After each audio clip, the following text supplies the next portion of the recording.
Hi boys and girls, welcome to Everyday Math Lesson 4.7, Exploring Length. The materials that you'll need today, your pencil, math journal, your ruler or template, and then home link 4.7. If you don't have this home link, then you could use a piece of notebook paper to follow along with us. Let's get started. The first thing that we're going to do is go over our math box page from the previous lesson. So if you can open up your math journal to page 98.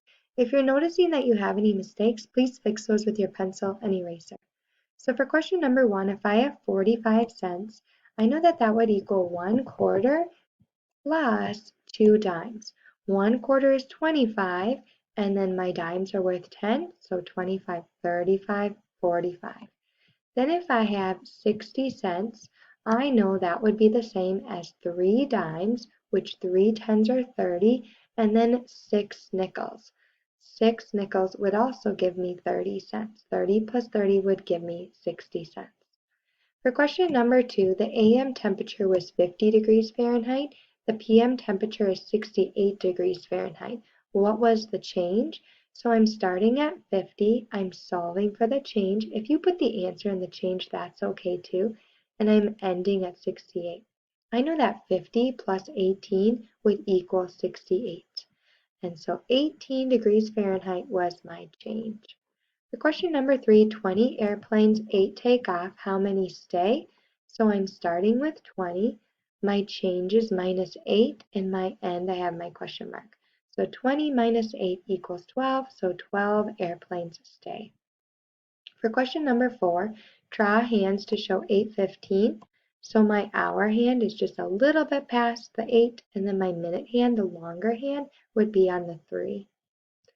For question number 5, measure the length of the line segment, circle the best answer.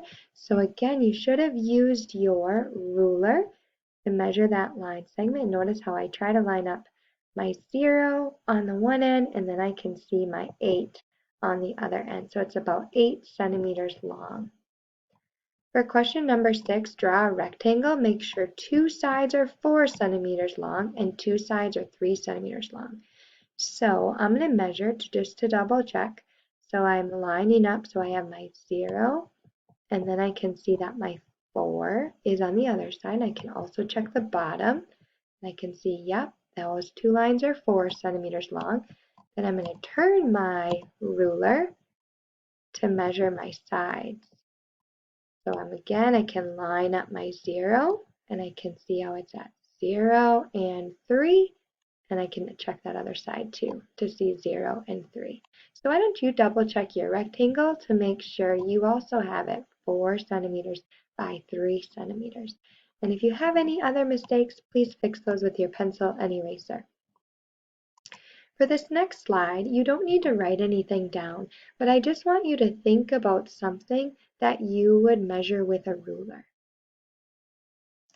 And there's lots of different things that you could use a ruler to measure with. One thing that I said would be the length of my pencil. I would use a ruler.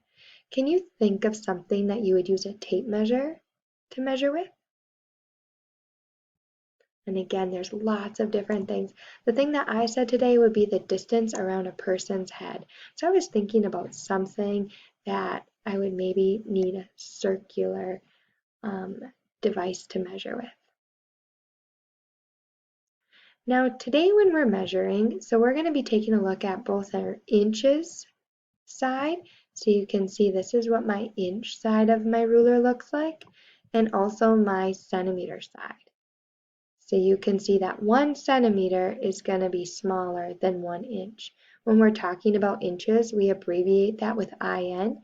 When we're talking about centimeters, we're abbreviating that with CM. So why don't you point to the inch side of your ruler? And then point to the centimeter side of your ruler. Now with our ruler, we are going to complete this home link. And so what it's asking us to do is saying the ant will take this path to get to the picnic. Measure each part of the path to the nearest inch. If you do not have a ruler, you could cut out this ruler at the bottom to use. So I'll just do the first one with you. So if I'm measuring this first line, now notice how I'm going to have to turn my ruler a little bit in order to get it so it matches nice. So I'm going to have the 0 on one end, and then I'm going to see about how long. It's going to be a little bit easier for you to get that to match up. But I can see that that first one, it's about 5. So then what I would write on the line is I would say that that's about 5 inches. Then I'm going to keep turning my ruler to measure all of these different line segments. Once I've measured all the line segments, I'm going to add them up to get my total. Why don't you press pause to solve this page and then press play when you're ready to check. All right, second graders, so looking at the second one, again, I can line up my 0 and line up my other part, and I can see that that second one was about 3. I can turn my ruler again to see my next line.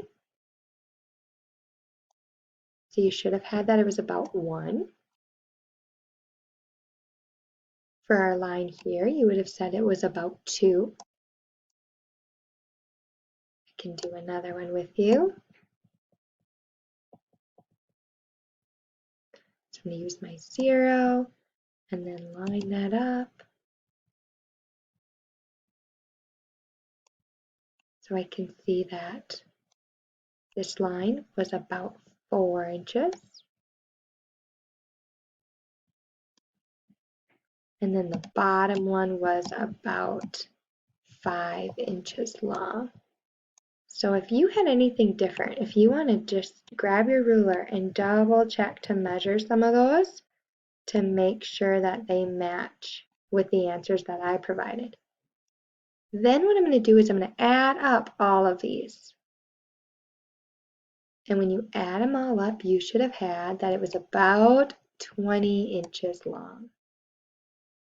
We're going to try one more measuring thing in our math journal. So you can put that home link, just put that to the side for right now.